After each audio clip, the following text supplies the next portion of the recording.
근데 지금 이명박근혜 관련해서는 박근혜 죄는 법원에서 지금 단죄의 어떤 모양을 갖추고 있는 것이라. 네. 근데 해결되지 않은 사건이 있어요. 이것도 낙검수부터 시작된 거예요. 근데 지금 최근에 그게 이슈가 또 되고 있는 게 기본적으로는 유족이 재수사를 요청했단 말이에요. 너무 말도 안 되는 황당한 사건 처리였기 때문에. 소름이 돋죠. 근데 그 당시에 관할 경찰서장이 자유한국당 국회의원인가요? 아니요. 새누리당으로 공천을 받아서 총선에 나왔는데 당선되지는 않았어요. 아, 그랬군요. 그럼 이만희 씨가 그러면 다른 이만희 사건이구나. 씨는 이만희 의원은 성동경찰서장이었는데 그때 유경재단 폭력 사건이 아, 있었죠. 그거였죠. 네. 근데 오촌 살해 사건 현장에 지금 뭐 최근에 이제 주진우 기자가 경찰 출석하고 나서 뭐 즉석 일문일답에서 했던 이야기, 우리는 낙검수나 등등을 통해 가지고 들었던 이야기긴 한데 네. 오촌 살인 사건 현장에 제 3자가 있었다. 네. 그것을 다시 한번 설명 좀 해주세요. 박용철 씨라는 거구를 박용수 씨가 살해했다고 했는데 차 안에서 살해했습니다. 10군데의 자상, 그러니까 칼로 관통한 흔적이 있고요. 뭐 V자 X자로 그어진 흔적이 있고요. 머리에 두개골에 3곳에 함몰됐습니다. 쇠망치로 머리를 3번 가격했는데 100kg가 훨씬 넘는 박용철 씨를 70kg도 안 되는 박용수 씨가 그것도 죽은 사람을 들어서 그 차 뒤에 이렇게 내려놓는 것은 불가능한 일입니다. 근데 바짝 들지 않으면 안 될 만큼 그 혈흔을 보면, 흩어져 있는 혈흔을 그렇죠. 보면 끈 흔적도 없고요. 그냥 들어다가 그냥 버린 흔적이 있는데 그건 혼자서 있을 수 없는 일인데 그 현장에 살인 현장에 3명의 남성이 있다는 것을 목격한 사람도 있어요. 근데 그들 중에 관계자들을 직접 만나보신 적도 있잖아요. 그 중에 관계자들 한 많이 만났죠. 그러니까 그 현장에 있었을 법으로 추정되는 사람. 그 사람을 만나진 않았어요. 마지막 증언자. 그건 그 3사람이 술을 먹었는데 박용수, 박용철, 황선웅이라는 사람이 3사람이 밥을 먹었어요. 황선웅이라는 사람은 박용철의 부하 직원이에요. 깡패였어요. 깡패라고 볼 수 있죠. 근데 황선웅하고 박용철하고 같이 이렇게 다니는 사람이고 박용수는 멀리 있고 박용철이 이렇게 좀 보살펴주는 그런 사람이었어요. 근데 황선웅이 뭐라고, 2사람이 죽었지 않습니까? 박용수와 박용철이. 근데 그 다음날 진술에서 뭐라고 하냐면 박선웅이 나는 박용철, 용철이 형, 용수 형하고 요새 만난 적도 없고 전화도 하지 않았다. 그리고 우리가 1차에서 신사동에 있는 스텝바에서 술을 먹고 2차에 그 구찌 단란주점에서 술을 먹고 헤어졌는데 이렇게 됐다고 이렇게 얘기를 했는데 황선웅 씨는 박용철 씨하고 계속 전화를 하고 있었고 더 중요한 것은 박용철 씨하고 계속 전화하고 있었고 박용수하고도 더 빈번하게 전화를 해요. 갑자기.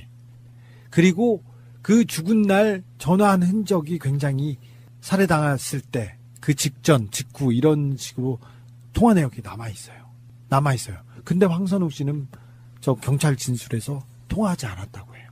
그리고 1차 술집 스텝바에서 술을 먹고 2차로 옮겼다고 했는데 1차 술 먹었다는 스텝바는 존재하지 않습니다.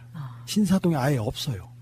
그런데 이 수사가 진행되지도 않고 끝났어요. 황선웅의 말대로. 자, 9월 6일이었어요. 2011년 9월 6일인데 5시 반쯤에 박용철 씨가 살해당한 걸로 그 산책로에서 발견돼요.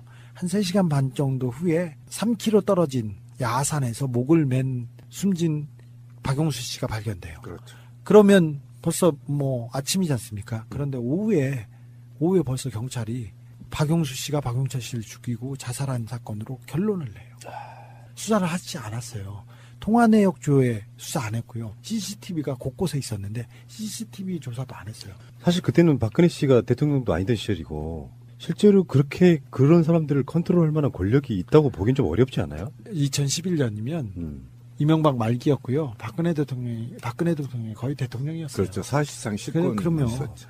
뭐 저기 여당 후보로 유력했고요. 그거 관련해 가지고 최근에 그것이 알고 싶다에 보면 삐처리가 됐지만 입모양이 정윤회라는 이야기를 하는 것처럼 보이거든요. 저는 그것이 알고 싶다 안 봤어요. 네. 그러니까 그렇게 보이는 부분이 있어요. 한참 해자가 됐었죠. 아, 그래요? 네. 근데 박지만 씨는 박근혜 그 집안에서 별로 인정 못 받는 사람이에요. 아들도 아니고.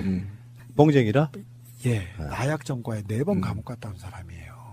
그 사람이 무슨 누구한테 인정을 받겠어요.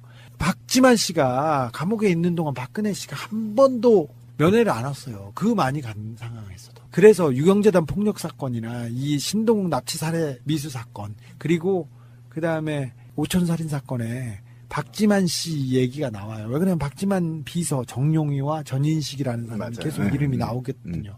근데 이 정용희를 박지만 씨한테 보낸 사람이 정윤회예요. 유경재단 폭력 사건과 신동욱 살인 미수 사건, 그리고 이런 모든 사건이 정윤회, 최순실, 박근혜가 했다고 이렇게 의심하는 사람들이 많아요. 박용철 씨는 캐나다로 이민 가서 잘 살고 있었어요. 자식들이 공부를 잘해가지고 굉장히 행복하게 살고 있었는데 2007년도에 그 경선 때 자기 경호 책임을 맡아달라고 박용철 씨를 캐나다에서 불러요. 경호실장이었어요. 근데 박근혜 씨는 모른다고 했어요. 나중에 살해된 박용철 씨를 모른다고 했어요. 그랬죠. 그랬어요. 그리고 2007년도에 그 박용철 씨와 같이 그 박근혜 씨 주변에 행동대장을 했고 이 유경재단 폭력 사건을 그 깡패들한테 종식시킨 한센병 환자들을 동원한 임두성 씨라는 사람은 박근혜 그 캠프의 핵심 간부였고요. 박근혜를 호위하고 따라다니는 사람이었어요. 이 경호원이었어요. 근데 그 사람은 정과 시비범임에도 불구하고 폭력배임에도 불구하고 2008년에 국회의원이 됐지 않습니까? 새누리당 비례대표 2번 남자 1번으로. 국가와 민족을 위해서 정치한다. 다 거짓말이에요. 이명박은 돈 때문에 그랬고 무슨 전과자를 데려다가 국가와 민족 정치를 얘기하고 있어요. 다 그 국민을 호도하고 개돼지로 보는 거죠. 그러니까 이 사건이 굉장히 단순하면서도 복잡한 이유는 박근혜의 악의 씨앗, 유경재단에 연관된 사건이었기 때문에 굉장히 중요하다 이런 얘기죠. 굉장히 유경재단은 사실은 박정희 대통령이 자식들을 위해서 박정희 대통령이 맨날 막걸리만 먹고 맨날 민방위복만 입고 다닌다고 했는데 저녁에 맨날 씨바쓰리갈 먹으면서 여대생 딸보다 어린애들 데려다가 이게 무슨 진짜 전 세계 시원하게 하세요. 전 세계 이 독재자들도 이렇게 더럽게 그렇지. 총 맞아 죽은 경우는 없어요. 근데 이 인간이 뭐 검소하다고요? 어떤 언론사에서 그렇게 만들었는데 그거 진짜 나쁜 새끼들이죠. 무슨 검소해요? 영남대학교 정수장학회 유경재단을 남겨놓고 갔어요. 지금 그냥 얼추 러프하게 그냥 대충 팔아도 몇십조는 돼요. 10조 원은 훨 넘어요. 자, 근데 박근혜가 이걸 다 장악했어. 다 장악해서 살고 있는데 그래서 박지만 씨하고 박근영 씨하고 노태우한테 편지 쓰잖아. 맞아. 우리 언니가 최태민의 그 소나기에서 최태민의 품 안에서 지금 노란하고 있다고 구해달라고 해서 이렇게 합니다. 근데 유경재단에서 최태민이 너무 전횡을 저질러서 문제가 많이 나서 이거를 박근영한테 나옵니다. 그래서 박근영하고 박지만하고 파먹고 살다가 박지만이 갑자기 박근혜한테 붙어요. 왜 붙었는지는 뭐 경제적 이유와 몇 가지 이유가 있다고 봐요. 근데 그러다가 박근영 씨한테 신동욱이라는 남자가 생겨요. 근데 남자가 생기니까 신동욱은 안 된다 하면서 박지만 씨가 깡패를 보내요. 유경재단에. 그럼 여기도 우리도 깡패를 사가지고 깡패들끼리 싸우고 있는 거예요. 그 깡패들 싸움을 보고 제가 그 유경재단 취재를 시작한 거예요. 얼마나 이 가족들은 진짜 우애가 깊으면 조폭을 동원해서 싸울까 이렇게 생각해서. 그러다가 한센병 환자들을 보내가지고 유경재단을 다 정리합니다. 그리고 박근영을 쫓아버립니다. 그 전에 신동욱을 납치해가지고 죽이려고 했고 죽이라는 사람이 있었고 살인 교사가 있었고요. 그러다가 박용철 씨가 박지만 박근혜 측에서 뒷정리를 하죠. 정리를 하는데 박용철 씨를 팽하려고 합니다. 팽하려고 하니까 박용철 씨가 자기가 진실을 얘기하겠다고 하죠. 내가 나한테 살인 교사를 한 것이 있고 돈을 보낸 통장이 있다. 내가 그 지시사항을 그 핸드폰에다가 녹음해놨는데 내가 캐나다에다 뭐 갖다 놨다 뭐 이런 얘기를 해요. 그런 얘기를 하니까 신동욱 씨가 고소를 해요. 나 살인교사로 교소를 해요. 박지만 씨를. 그런 상황이 돼서 박용철 씨가 재판 증인으로 채택돼가지고 재판에 나오기 직전에 2011년이었습니다. 직전에 살해당하죠. 그게 이 살해 사건의 전모예요. 그리고는 1년 있다가 제가 그 국가수 부검기록과 오촌살인 사건 경찰 자료를 어렵게 빼가지고 기사를 쓰려고 취재를 해요. 취재를 하고 다닐 때 황선홍이라고 그 유일한 술자리에 동석했던 황선홍이 2012년 9월 대선을 앞두고 2012년 9월 제가 막 취재할 때 그때 라면 먹다 살에 걸려 죽죠. 박지만 수행비서도 죽었죠. 그게 올 초예요. 네. 올 1월 그러네요. 1일 날 발견됐는데 그거는요. 오촌살인 사건이 수면으로 가라앉았다가 갑자기 최순실 국정농단이 벌어지면서 이것도 최순실과 정윤회와 관계가 있을 거야 그러면서 그것이 알고 싶다가 제 기사를 바탕으로 오촌살인 사건의 비밀에 대해서 보도를 했어요. 12월 말에. 그리고는 죽었어요.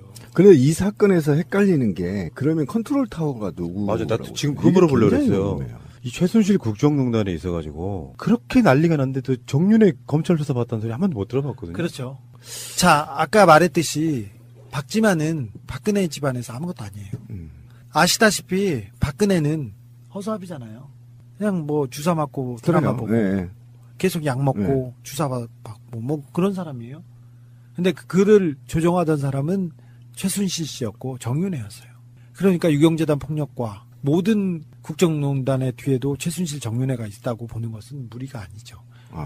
그렇게 되는 거구나. 박지만 씨는 뭐 약을 하고 뭐 몇번 감옥에 갔지만 그렇게 모질거나 그렇게 누구를 해하고 그런 사람은 아니래요. 주변에서는.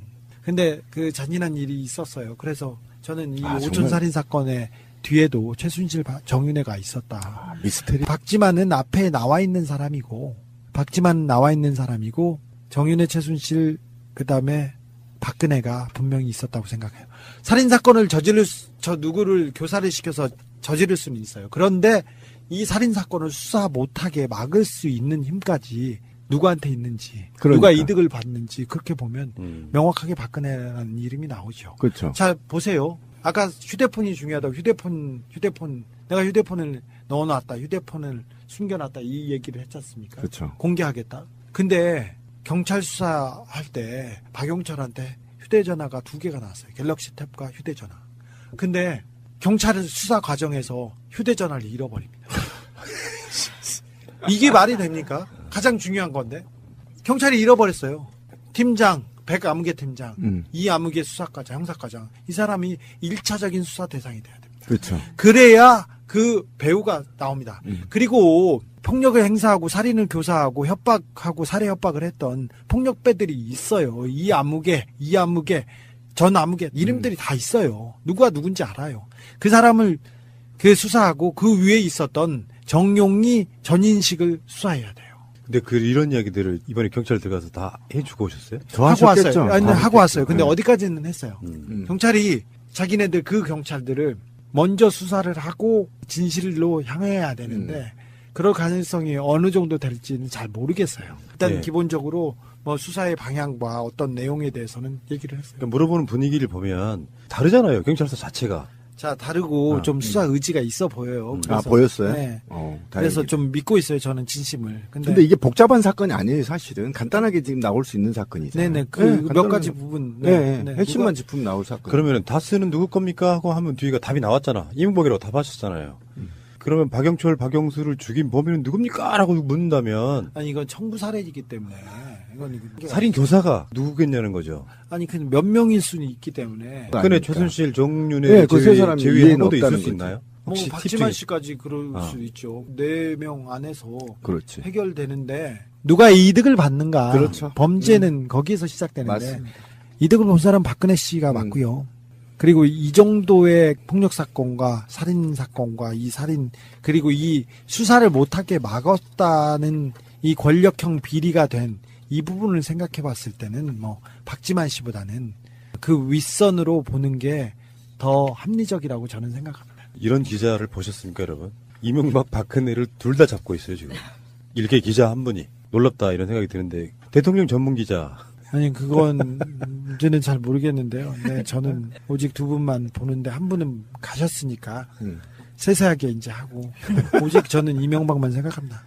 하루에 이명박 얘기를 너무 얼마나 하는지 얼마나 생각하는지 그분은 모르실 거예요. 이거 잘 모르시는 분이 있어요. 이명박 박근혜 잡기 전에 누구 잡았는 줄 아세요? 이건희 잡다가 이명박으로 넘어갔어요. 저는 3명만 오직 네, 오직.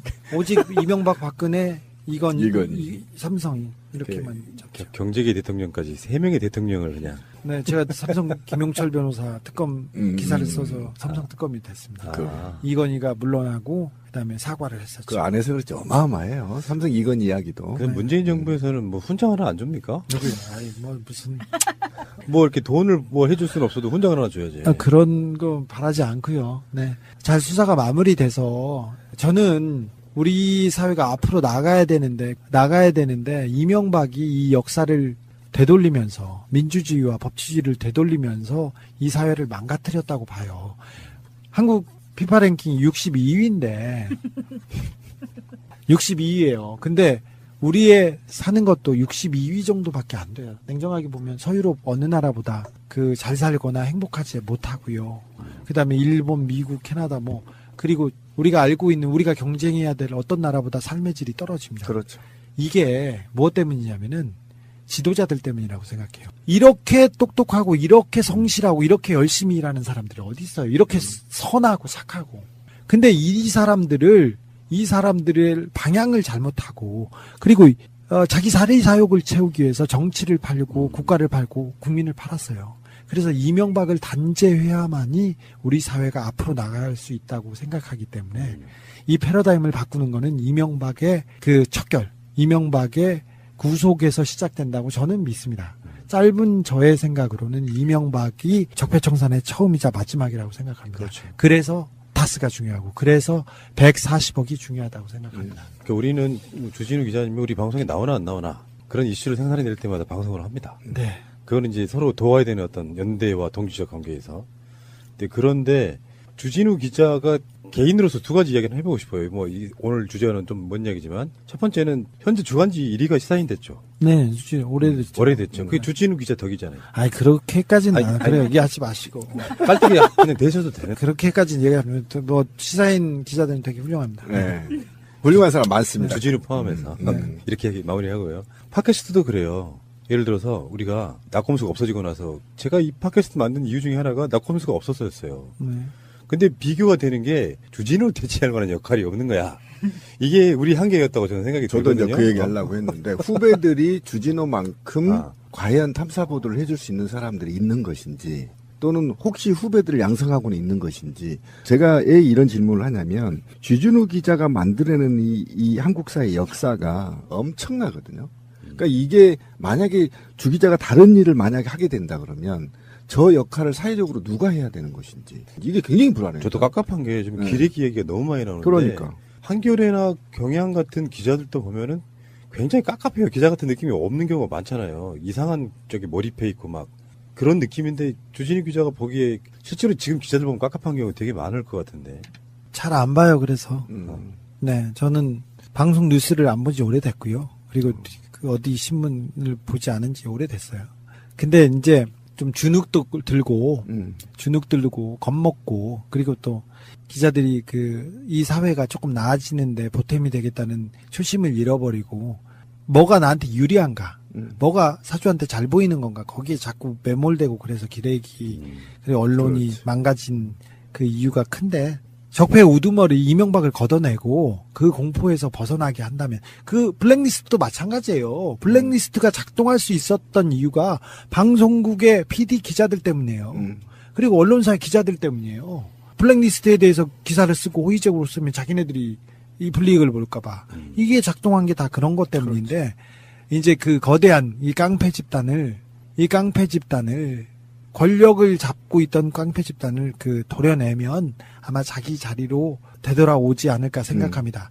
이명박 청산하고 그러면 이명박을 추종하던 MBC나 KBS, SBS의 그 방송사 간부들도 이렇게 없어질 거고요. 제 자리에 오면 개개인의 역량은 다 훌륭하고 그런데 그 사람들이 다른 마음을 먹었는데 이제 좋은 언론사로 금방 돌아올 수 있다고 생각해요. MBC가 가장 망가진 MB의 방송국이 돼버렸었는데 어느 정도 정리만 되면 가장 또 좋은 방송국으로 이 사회에 보탬이 되는 방송국으로 올 거라고 생각해요. 그러니까 이명박만 잡으면 제가 없어도 충분히 다른 기자들이 훨씬 잘 해내리라고 생각합니다. 네, 저는 그런 생각을 해봐요. 저도 이제 기관지 기자를 좀 해봤잖아요. 근데 그 탐사 보도를 할 수 있게 시간과 지원을 해준 시사인에도 사실은 좀 박수가 가야 되는 거 아닌가요?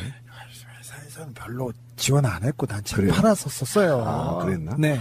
저는 그게 궁금했어요, 사실. 이명박 추격기 보면 제가 예. 전 세계를 몇 바퀴 갔어요. 어마어마했죠. 저는 박근혜 최순실 비자금 때문에 스위스를 13번 정도 간 것 같아요. 더 갔으면 더 갔지 못 가지는 않았던 제가 것 같아요. 전화 10번 하면 7번은 회의에 있었습니다. 그리고는 네, 인정합니다. 제가 이명박 관련된 계좌, 이명박과 관계된 계좌를 하나를 얻기 위해서 외국에 한 6번 갔어요. 그러니까. 그 사람 마음을 얻으려고 4번 갔어요. 그 사람이 가지고 있다는 걸 아니까. 근데 그런 경우였었는데, 근데 다행히 저는 그건 뭐 회사에서 다 해줄 수 있는 부분은 아니고 비자금 추적은 거의 꽝이 많기 때문에 제가 어떻게 증명을 합니까, 민간인이. 근데 할 수 있는 만큼 하는데 이것도 여러분들이 도와준 거예요. 저는 책이 나올 때마다 베스트셀러죠. 네, 베스트셀러 오르고 책을 사주는 게 저한테 제가 예뻐서 보기보다는 네가 하는 일을 응원한다, 도와주겠다 이런 생각이었다고 생각해요. 그래서 이번에 이명박 추격기도 베스트셀러 1위에 올랐고 뭐 이렇게 팔아주는 게 그래서 저는 그걸 취재비라고 쓰라고 생각해서 그걸 뭐 아낌없이 썼어요. 그래서 네, 다 썼어요. 제가 잘습니다. 교보 가서 강력히 항의했죠. 네. 정말 강력히 항의했습니다. 그런데 그래서 그것과 관련해서 네. 제가 오늘 주진우 기자 인터뷰한다고 하니까 우리 그 관계자가 사무실에 있는 사람이 이 질문 꼭 하래요. 네. 그대로 읽어드릴게요. 왜 그렇게 사세요? 그냥 편안하게 살 수도 있는데 이건희와 이명박, 박근혜까지 최고 권력자들만 싸우는데 목숨을 위협을 느끼면서까지 꼭 이렇게 살아야 되나요? 왜 그렇게 사십니까? 아니, 저도 이렇게 살고 싶지 않았어요. 저도 이렇게 살 거라고 생각하지도 않았어요. 제가 원래 좀 삐딱했는데 그래서 어른들 말도 안 듣고 반항하고 그랬어요. 그래서 어렸을 때 기자가 돼야겠다는 생각은 조금 하기는 했어요. 기자가 됐는데 저는 뭐 항상 3번째, 4번째 줄에 서 있는 그 말 없는 사람이었어. 말 없는 기자였는데 앞에 있는 기자들이 너무 비겁한 거예요. 그래서 돈, 권력에 붙어서 거기 잘 보이려고 하는 거예요. 삼성이 잘못되고 있고 이건희는 바보 아니면 멍충이에요. 근데 천재라고 쓰는 거예요. 아닌데 알면서 그걸 거짓말을 할 수는 없잖아요. 이명박이 국민을 부자하게 만든다고 하는데 아니 사기꾼만 부자가 되고 나머지는 피해를 보는 거지 무슨 널리 사람들을 복되게 하고 부자가 되게 아닌 거 알잖아요. 그리고 이 사람의 그 정치적 행태가 모든 게 돈으로 사리사욕으로 가득 찼다는 걸 아는데 어떻게 외면해요. 박근혜는 정말 말도 안 되는 지도자가 되면 안 되는 독재자의 딸이었는데 그 사람을 놓고 이렇게 우상화하고 거짓을 얘기하는데 제가 거짓을 같이 얘기할 수 없잖아요. 그래서 얘기하기 시작했죠. 그건 아니라고. 그런데 일단 권력자들이 힘 있는 사람들인데 다른 기자들이 안 하니까 그래도 나라도 해야지. 기자 하는 동안은 해야지 하다가 이렇게 왔어요. 근데 그것이 당신의 목숨보다 중요했어요.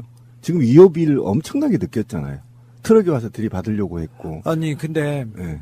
그 질문이었어요. 이 질문. 저는 그게 더 중요했다고 생각해요. 중요했다. 저는 죽는 게 감옥에 갈 뻔했지 않습니까? 그렇죠. 감옥에 가는 것은 크게 나쁜 일이 아니라고 생각했어요.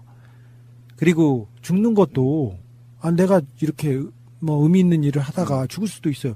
늙어서 죽거나 젊어서 죽거나 죽는 거는 비슷한데 한 번인데 그렇게 죽을 수도 있다고 생각했어요. 그것도 최악은 아니라고 생각했어요. 정말 우리 선배들 중에 민주화 운동을 하다가 소문 없이 사라지신 분들, 고문당하신 분들 많잖아요. 그에 비하면 나는 정말 많이 대들었고 욕도 실컷 했잖아요. 그래서 그게 최악은 아니다. 저는 항상 생각해서 어느 정도 갔을 때부터는 그렇게 두렵지는 않았어요. 저는 그렇게 가는 게 저한테 주어진 운명이라면 그냥 그렇게 가야 되겠다는 생각이 있어요. 그래서 다른 생각이 있기 때문에 이거는 뭐 신념 그런 건 아닙니다. 근데 생각하는 게 조금 다르기 때문에 그렇게 무섭진 않았어요. 저도 집에 있는 분과 애를 생각하면 그렇죠. 눈물도 나고 내가 왜 이렇게 살아가나 집에 가다가 이렇게 외롭고 슬프고 그렇죠. 그런데 이건 나한테 주어진 길이다 여기까지는 생각하고 그래서 하는 만큼은 하겠다 생각하는 거예요. 제가 질문을 잘못했네요. 네네네네 좀 그렇습니다. 눈물- 아무튼 아니 나는 박근혜 이재용이 갔고 이명박이 가면 기쁘게. 당신이 할 일 다 했네. 그러면 네. 저는 좀 할 만큼 했다고 생각해요. 네. 그래서 이게 일종의 관성 같은 게 있어가지고 마음이 오랜 아프네. 시간 동안 그런 거 했던 사람은요. 그게 해결이 되고 나면 뭔가 또 다른 일 또 해요. 안 할래요. 저는 사실 그거 동의합니다. 할 것을 믿습니다.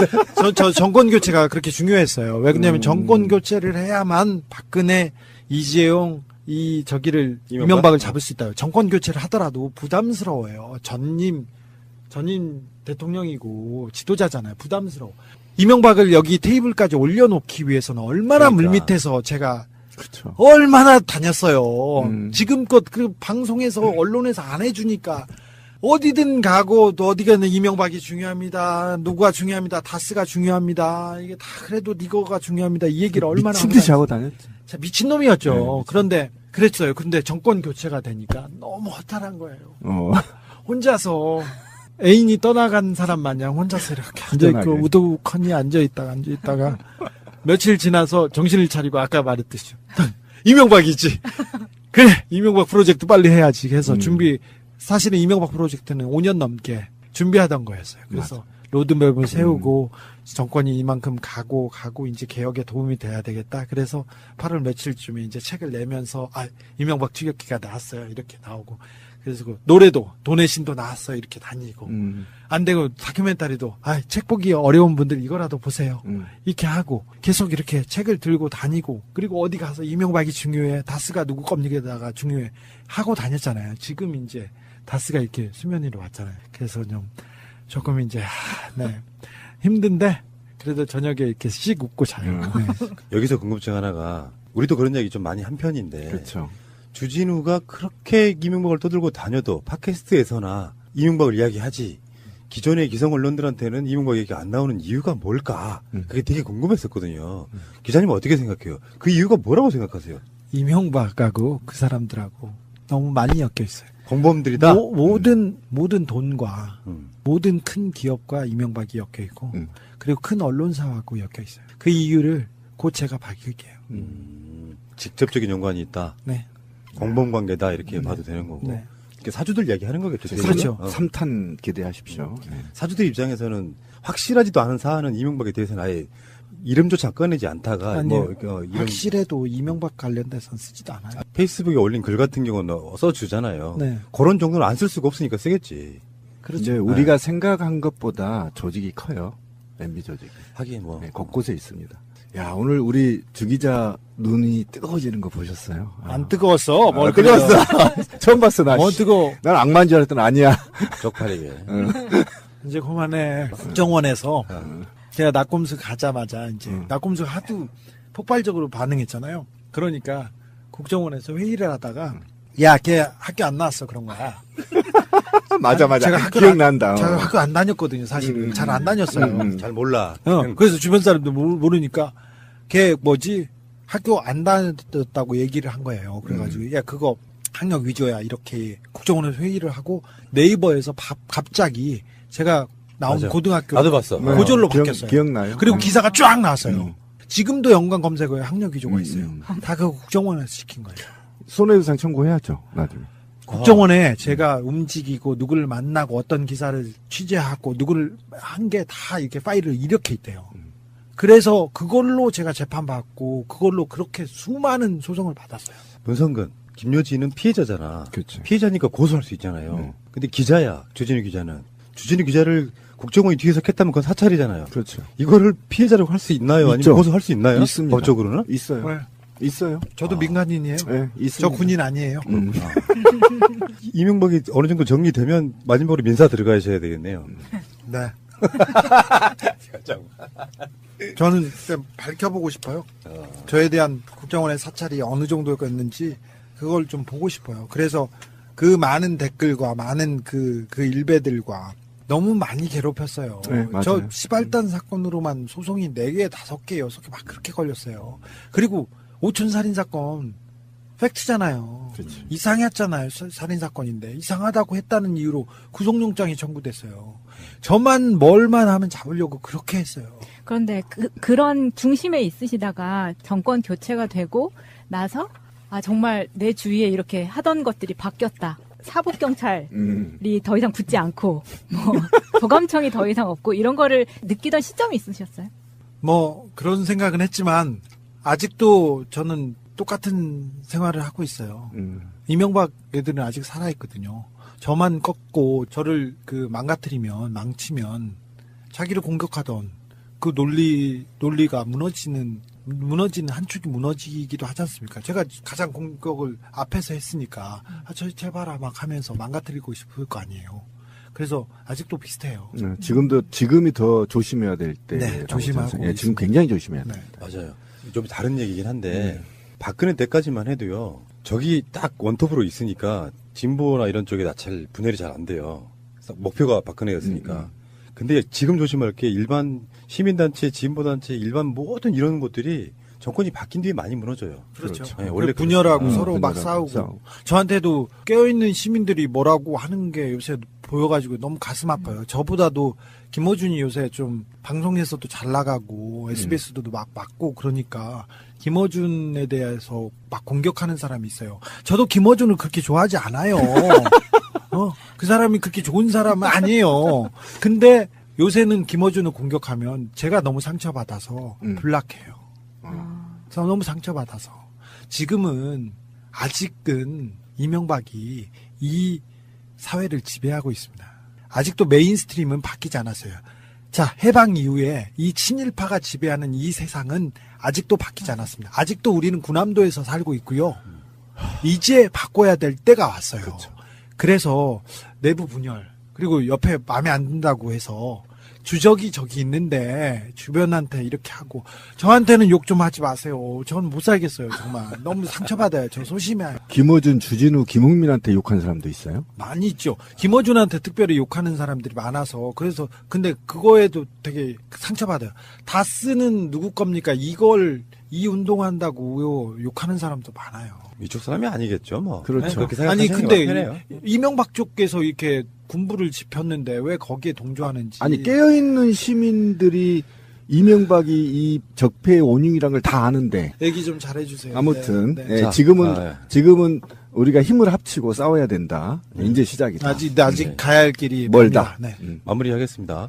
우리가 이명박 박근혜 관련된 이슈들은 4년 동안 하루도 안 빠지고 방송으로 싸웠지만 우리 쪽에서 만들어내는 긍정적인 에피소드를 주인공들이 누군가 생각해 봤더니 횟수로 보면은 문재인 대통령이 최근에 엄청난 에피소드 점유율을 갖고 있더라고요. 우리 쪽 인물을 우리가 평할 때 사실상 1위는 주진우였습니다, 지금까지. 맞습니다. 4년 동안. 아이, 그렇진 네, 않고요. 우리 방송을 이야기하는 거예요. 우리 방송에서. 주진우가 몰고 온 이슈를 우리들이 받아먹는 그런 형태였다. 그렇지. 근데 그런 측면에서 사실은 팟캐스트를 하는 사람이거나 언론을 해왔거나 해봤던 사람들 입장에서 사실은 신화적 존재라고 생각합니다. 마이크 껐기 때문에 반론하지 마시고요. 그래서 이런 분들이 한 사람이 아니고 정말 수도 없이 많은 사람들일 때는 정권이 바뀐다고 한들 민주사회는 무너지지 않는다라고 보거든요. 근데 모든 분야 중에 특히 언론의 분야가 완전히 무너진 상태에서 한두 명이 혼자 홀라뛴다는 건 얼마나 외로운 일이겠습니까? 그런 의미에서 앞으로는 이렇게 찾은 시대를 주진우라고 하는 그 캐릭터를 수백 명 양성하는 시대가 또 돼야 된다고 생각해요. 민주정부 지금 때. 대학생 애들 보면은요, 탐사보도, 이런 것들이 거의 없는 시대에 탐사보도를 보고, 기레기 얘기가 너무 많이 나오는데. 그러니까. 한겨레나 경향 같은 기자들도 보면은 굉장히 깝깝해요. 기자 같은 느낌이 없는 경우가 많잖아요. 이상한 저기 몰입해 있고 막 그런 느낌인데 주진우 기자가 보기에 실제로 지금 기자들 보면 깝깝한 경우 되게 많을 것 같은데. 잘 안 봐요. 그래서 네, 저는 방송 뉴스를 안 본 지 오래됐고요. 그리고 그 어디 신문을 보지 않은 지 오래됐어요.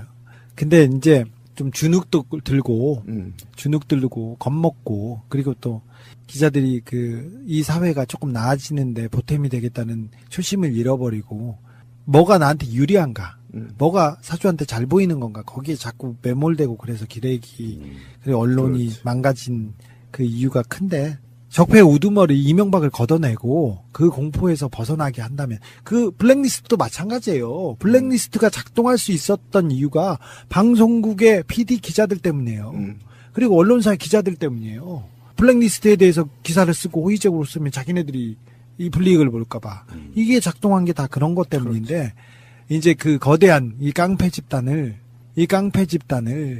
권력을 잡고 있던 깡패 집단을 도려내면 아마 자기 자리로 되돌아오지 않을까 생각합니다. 이명박 청산하고 그러면 이명박을 추종하던 MBC나 KBS, SBS의 그 방송사 간부들도 이렇게 없어질 거고요. 제 자리에 오면, 개개인의 역량은 다 훌륭해요. 훌륭하고, 그런데 그 사람들이 다른 마음을 먹었는데, 이제 좋은 언론사로 금방 돌아올 수 있다고 생각해요. MBC가 가장 망가진 MB의 방송국이 돼버렸었는데, 어느 정도 정리만 되면 가장 또 좋은 방송국으로, 이 사회에 보탬이 되는 방송국으로 올 거라고 생각해요. 그러니까 이명박만 잡으면 제가 없어도 충분히 다른 기자들이 훨씬 잘 해내리라고 생각합니다. 네, 저는 그런 생각을 해봐요. 저도 이제 기관지 기자를 좀 해봤잖아요. 근데 그 탐사 보도를 할 수 있게 시간과 지원을 해준 시사인에도 사실은 좀 박수가 가야 되는 거 아닌가요? 회사에서는 별로 지원 안 했고 난 책 그래요? 팔아서 썼어요. 아, 그랬나? 네. 저는 그게 궁금했어요, 사실. 이명박 추격기 보면 제가 예. 전 세계를 몇 바퀴 갔어요. 어마어마했죠. 저는 박근혜 최순실 비자금 때문에 스위스를 13번 정도 간 것 같아요. 더 갔으면 더 갔지 못 가지는 않았던 제가 것 같아요. 전화 10번 하면 7번은 회의에 있었습니다. 그리고는 네, 인정합니다. 제가 이명박 관련된 계좌, 이명박과 관계된 계좌를 하나를 얻기 위해서 외국에 한 6번 갔어요. 그러니까. 그 사람 마음을 얻으려고 4번 갔어요. 그 사람이 가지고 있다는 걸 아니까. 근데 그런 경우였었는데, 근데 다행히 저는 그건 회사에서 다 해줄 수 있는 부분은 아니고, 비자금 추적은 거의 꽝이 많기 때문에 제가 어떻게 증명을 합니까, 민간인이.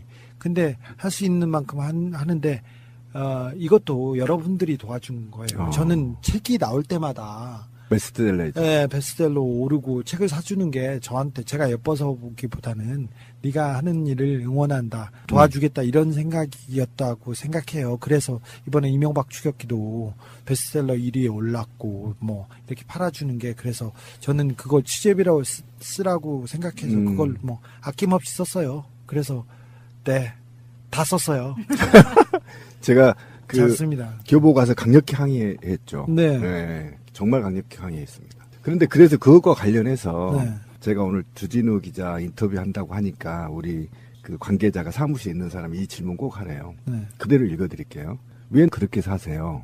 그냥 편안하게 살 수도 있는데 이건희와 이명박, 박근혜까지 최고 권력자들만 싸우는데 목숨을 위협을 느끼면서까지 꼭 이렇게 살아야 되나요? 왜 그렇게 사십니까? 아니, 저도 이렇게 살고 싶지 않았어요. 저도 이렇게 살 거라고 생각하지도 않았어요. 제가 원래 좀 삐딱했는데, 그래서 어른들 말도 안 듣고 반항하고 그랬어요. 그래서 어렸을 때 기자가 돼야겠다는 생각을 조금 하기는 했어요.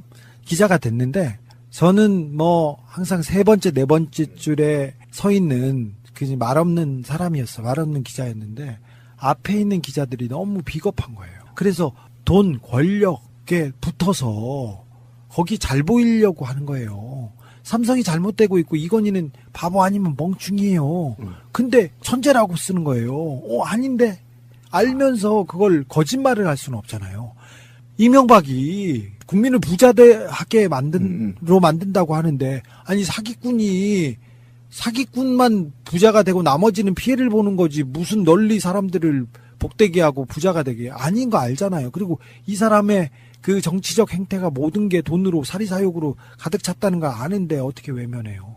박근혜는 정말 말도 안 되는, 지도자가 되면 안 되는 독재자의 딸이었는데 그 사람을 놓고 이렇게 우상화하고 거짓을 얘기하는데, 제가 거짓을 같이 얘기할 수 없잖아요. 그래서 얘기하기 시작했죠. 그건 아니라고. 그런데 일단 권력자들이 힘 있는 사람들인데 다른 기자들이 안 하니까, 그래도 나라도 해야지, 기자 하는 동안은 해야지 하다가 이렇게 왔어요. 근데 그것이 당신의 목숨보다 중요했어요. 지금 위협을 엄청나게 느꼈잖아요. 트럭에 와서 들이받으려고 했고. 아니 근데 네. 그 질문이었어요. 이 질문. 저는 그게 더 중요했다고 생각해요. 중요했다. 저는 죽는 게 감옥에 갈 뻔했지 않습니까? 그렇죠. 감옥에 가는 것은 크게 나쁜 일이 아니라고 생각했어요. 그리고 죽는 것도 내가 이렇게. 근데 지금 이명박근혜 관련해서는 박근혜 죄는 법원에서 지금 단죄의 어떤 모양을 갖추고 있는 것이라. 네. 근데 해결되지 않은 사건이 있어요. 이것도 낙검수부터 시작된 거예요. 근데 지금 최근에 그게 이슈가 또 되고 있는 게 기본적으로는 유족이 재수사를 요청했단 말이에요. 너무 말도 안 되는 황당한 사건 처리였기 소름이 때문에. 돋죠. 근데 그 당시에 관할 경찰서장이 자유한국당 국회의원인가요? 아니요. 새누리당으로 공천을 받아서 총선에 나왔는데 당선되지는 않았어요. 아, 그랬군요. 그럼 이만희 씨가 그러면 다른 이만희 사건이구나. 씨는 이만희 의원은 성동경찰서장이었는데 그때 유경재단 폭력 사건이 아, 있었어요. 그거였죠. 네. 근데 오촌 살해 사건 현장에 지금 뭐 최근에 이제 주진우 기자가 경찰 출석하고 나서 뭐 즉석 일문일답에서 했던 이야기, 우리는 낙검수나 등등을 통해 가지고 들었던 이야기이긴 한데 네. 오촌 살인 사건 현장에 제 3자가 있었다. 네. 그것을 다시 한번 설명 좀 해주세요. 박용철 씨라는 거구를 박용수 씨가 살해했다고 했는데 차 안에서 살해했습니다. 10군데의 자상, 그러니까 칼로 관통한 흔적이 있고요. 뭐 V자 X자로 그어진 흔적이 있고요. 머리에 두개골에 3곳에 함몰됐습니다. 쇠망치로 머리를 3번 가격했는데 100kg가 훨씬 넘는 박용철 씨를 70kg도 안 되는 박용수 씨가 그것도 죽은 사람을 들어서 그 차 뒤에 이렇게 내려놓는 것은 불가능한 일입니다. 근데 바짝 들지 않으면 안 될 만큼 그 혈흔을 보면, 흩어져 있는 혈흔을 그렇죠. 보면 끈 흔적도 없고요. 그냥 들어다가 그냥 버린 흔적이 있는데 그건 혼자서 있을 수 없는 일인데 그 현장에 살인 현장에 3명의 남성이 있다는 것을 목격한 사람도 있어요. 근데 그들 중에 관계자들을 직접 만나보신 적도 있잖아요. 그 중에 관계자들 한 많이 만났죠. 그러니까 그 현장에 있었을 법으로 추정되는 사람. 그 사람을 만나진 않았어요. 마지막 증언자. 그건 그 3사람이 술을 먹었는데 박용수, 박용철, 황선웅이라는 사람이 3사람이 밥을 먹었어요. 황선웅이라는 사람은 박용철의 부하 직원이에요. 깡패였어요. 깡패라고 볼 수 있죠. 근데 황선웅하고 박용철하고 같이 이렇게 다니는 사람이고 박용수는 멀리 있고 박용철이 이렇게 좀 보살펴주는 그런 사람이었어요. 근데 황선웅이 뭐라고, 2사람이 죽었지 않습니까? 박용수와 박용철이. 근데 그 다음날 진술에서 뭐라고 하냐면 박용선웅이 나는 용철이 형, 용수 형하고 요새 만난 적도 없고 전화도 하지 않았다. 그리고 우리가 1차에서 신사동에 있는 스텝바에서 술을 먹고 2차에 그 구찌 단란주점에서 술을 먹고 헤어졌는데 이렇게 됐다고 이렇게 얘기를 했는데 황선웅 씨는 박용철 씨하고 계속 전화를 하고 있었고 더 중요한 것은 박용철 씨하고 계속 전화하고 있었고 박용수하고도 더 빈번하게 전화를 해요. 갑자기. 그리고 그 죽은 날 전화한 흔적이 굉장히 살해당했을 때 그 직후 이런 식으로 통화 내역이 남아있어요. 근데 황선웅 씨는 저 경찰 진술에서 통화하지 않았다고 해요. 그리고 1차 술집 스텝바에서 술을 먹고 2차로 옮겼다고 했는데 1차 술 먹었다는 스텝바는 존재하지 않습니다. 신사동에 아예 없어요. 그런데 이 수사가 진행되지도 않고 끝났어요. 황선웅의 말대로. 자, 9월 6일이었어요. 2011년 9월 6일인데 5시 반쯤에 박용철 씨가 살해당한 걸로 그 산책로에서 발견돼요. 한 3시간 반 정도 후에 3km 떨어진 야산에서 목을 맨 숨진 박용수 씨가 발견돼요. 그렇죠. 그러면 벌써 뭐 아침이지 않습니까? 그런데 오후에 벌써 경찰이 박용수 씨가 박용철 씨를 죽이고 자살한 사건으로 결론을 내요. 수사를 하지 않았어요. 통화 내역 조회 수사 안 했고요. CCTV가 곳곳에 있었는데 CCTV 조사도 안 했어요. 사실 그때는 박근혜 씨가 대통령도 아니던 시절이고 실제로 그런 사람들을 컨트롤할 만한 권력이 있다고 보긴 좀 어렵지 않아요? 2011년이면 이명박 말기였고요. 박근혜 대통령이 거의 대통령이었어요. 그렇죠. 사실상 실권 그럼요. 있었죠.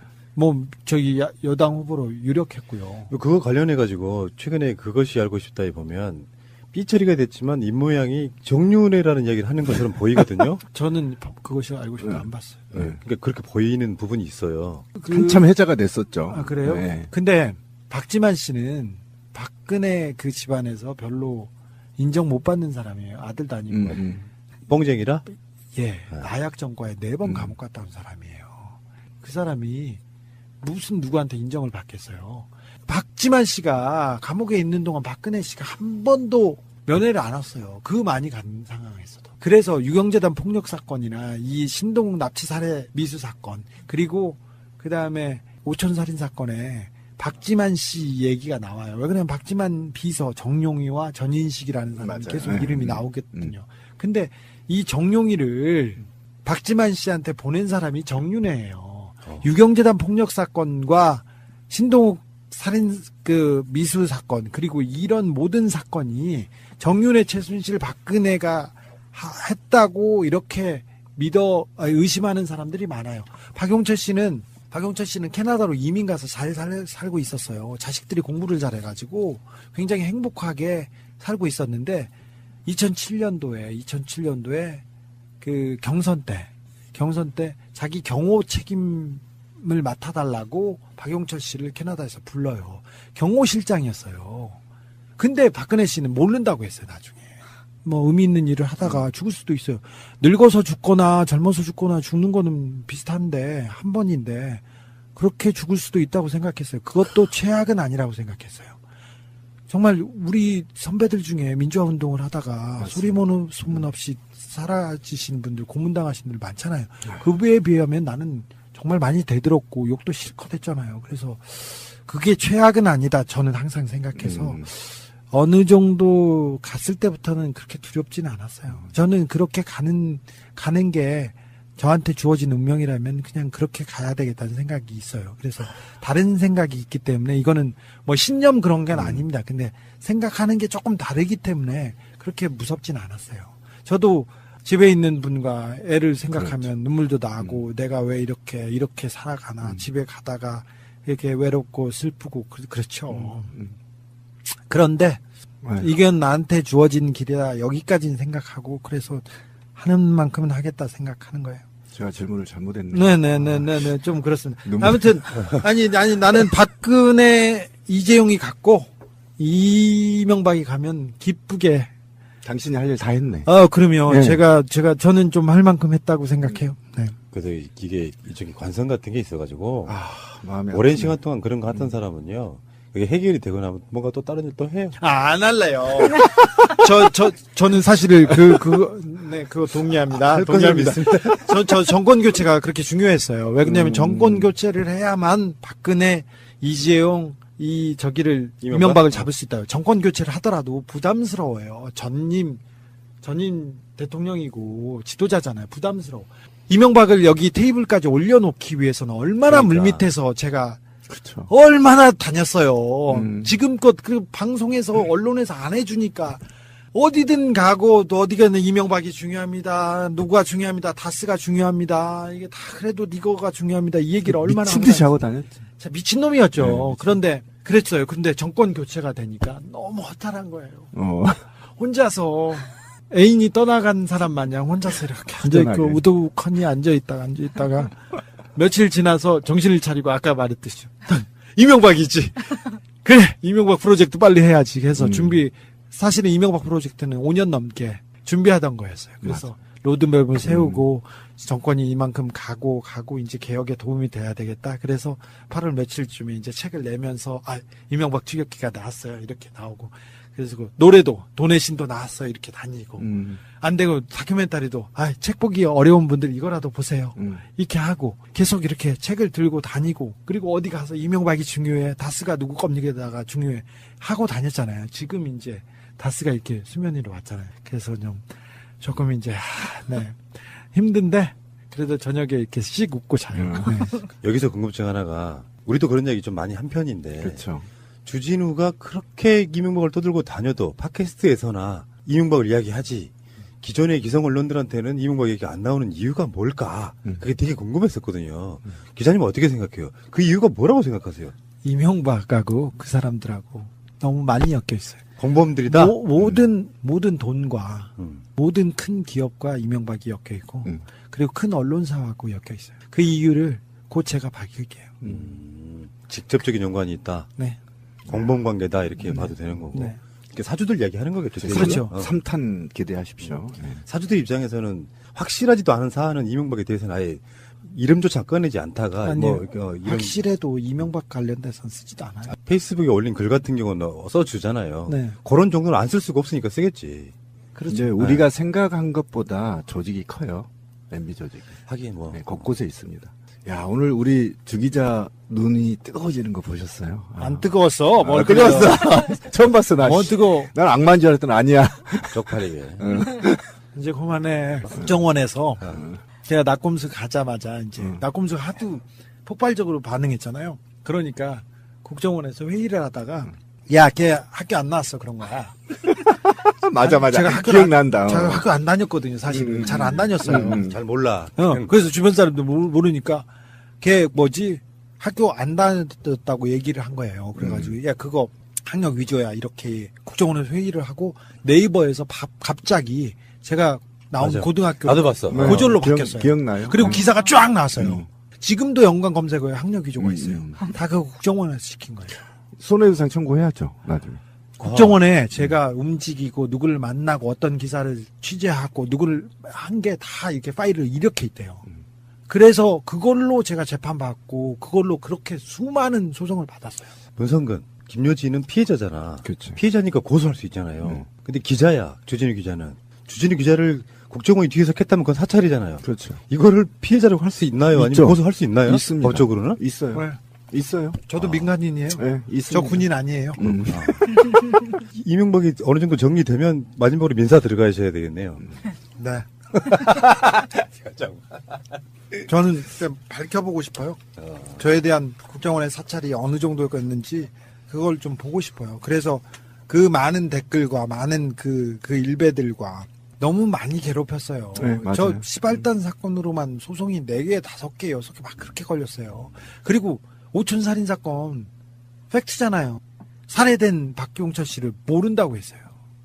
그랬죠. 그랬어요. 그리고 2007년도에 그 박용철 씨와 같이 그 박근혜 씨 주변에 행동대장을 했고 이 유경재단 폭력 사건을 그 깡패들한테 종식시킨 한센병 환자들을 동원한 임두성 씨라는 사람은 박근혜 그 캠프의 핵심 간부였고요. 박근혜를 호위하고 따라다니는 사람이었어요.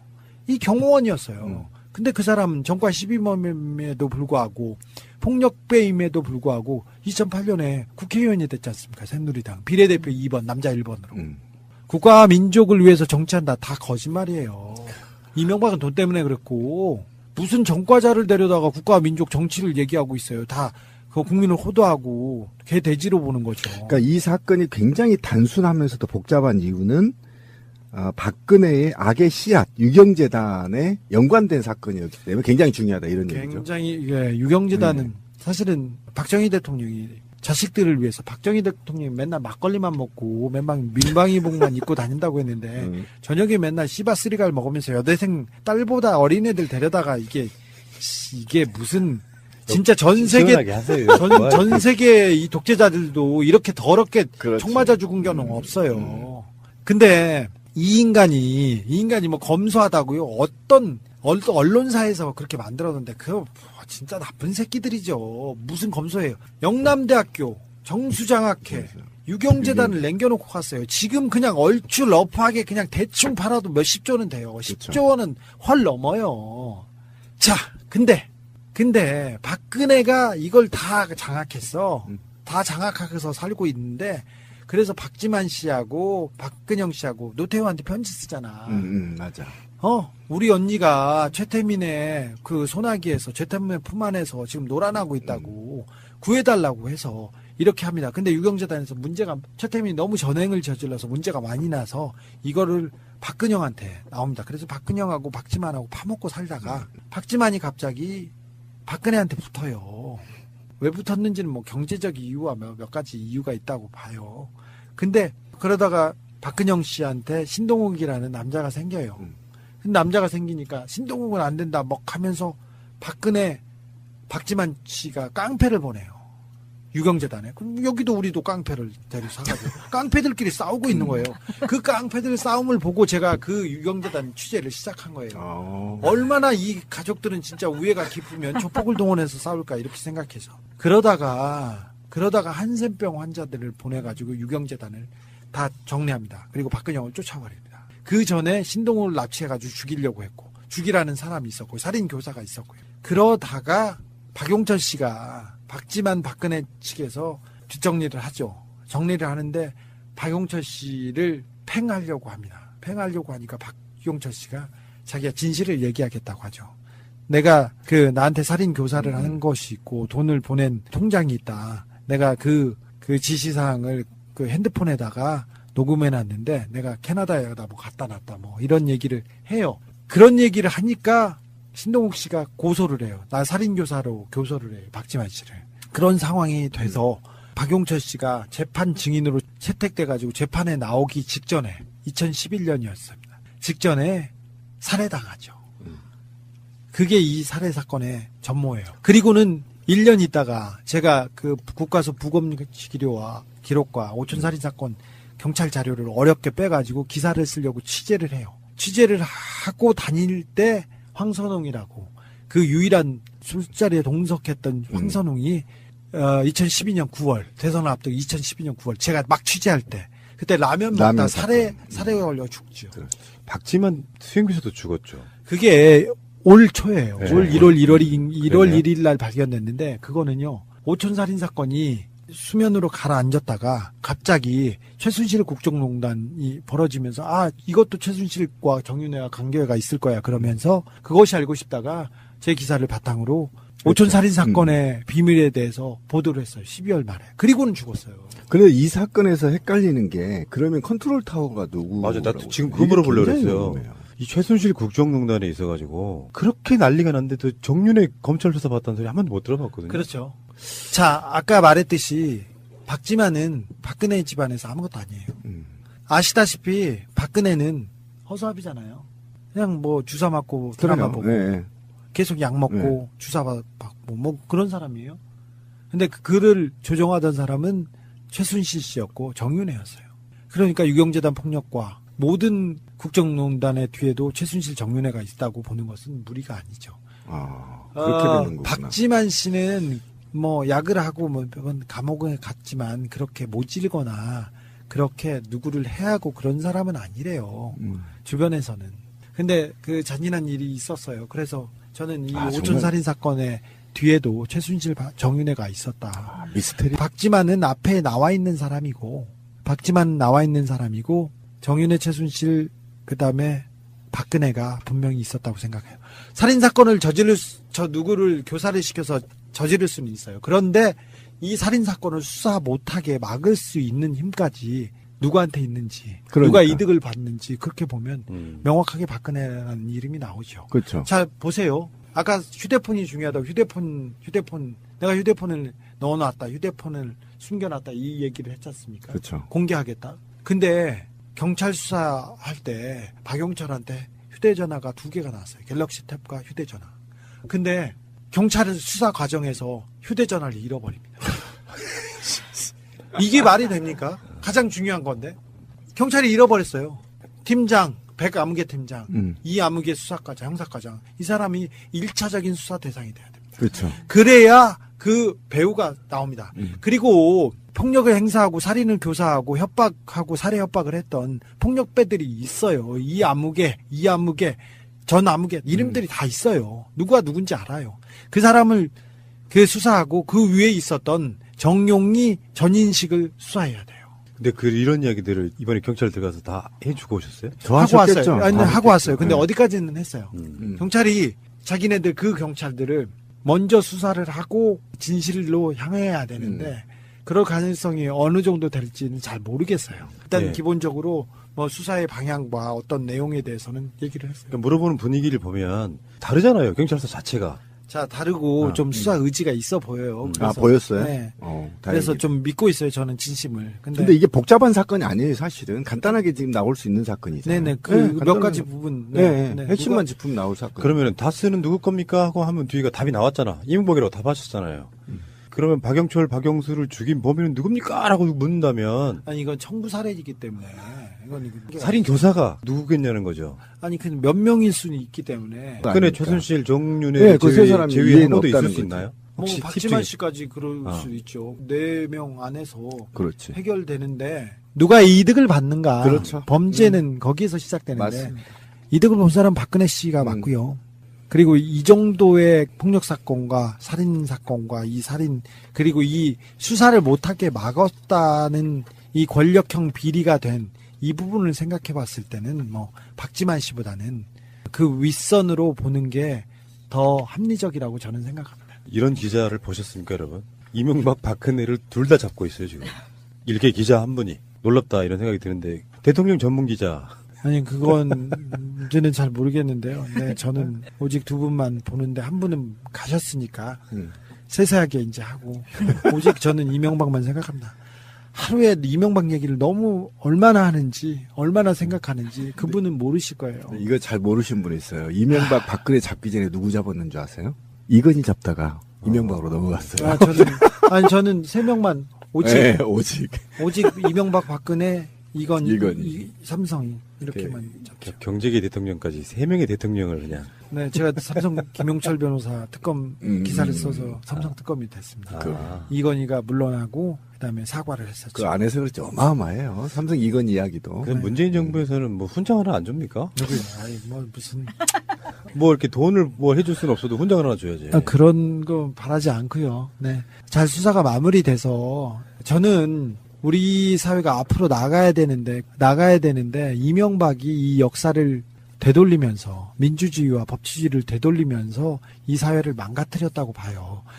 한국 피파 랭킹 62위인데 62위예요. 근데 우리의 사는 것도 62위 정도밖에 안 돼요. 냉정하게 보면 서유럽 어느 나라보다 그 잘 살거나 행복하지 못하고요. 그다음에 일본, 미국, 캐나다 뭐 그리고 우리가 알고 있는 우리가 경쟁해야 될 어떤 나라보다 삶의 질이 떨어집니다. 그렇죠. 이게 무엇 때문이냐면은 지도자들 때문이라고 생각해요. 이렇게 똑똑하고 이렇게 성실하고 이렇게 열심히 일하는 사람들이 어디 있어요? 이렇게 선하고 착하고.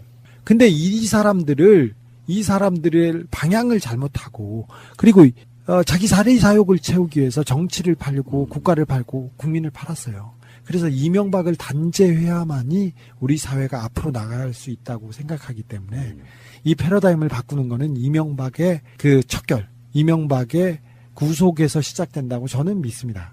짧은 저의 생각으로는 이명박이 적폐청산의 처음이자 마지막이라고 생각합니다. 그렇죠. 그래서 다스가 중요하고 그래서 140억이 중요하다고 생각합니다. 그러니까 우리는 주진우 기자님이 우리 방송에 나오나 안 나오나 그런 이슈를 생산해낼 때마다 방송을 합니다. 네. 그거는 이제 서로 도와야 되는 어떤 연대와 동지적 관계에서.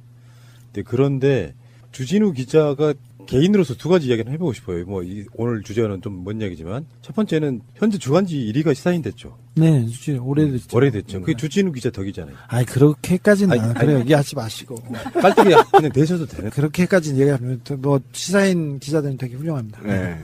훌륭한 사람 많습니다. 주진우 포함해서 이렇게 마무리하고요. 팟캐스트도 그래요. 예를 들어서 우리가 낙검수가 없어지고 나서 제가 이 팟캐스트 만든 이유 중에 하나가 낙검수가 없었어요. 네.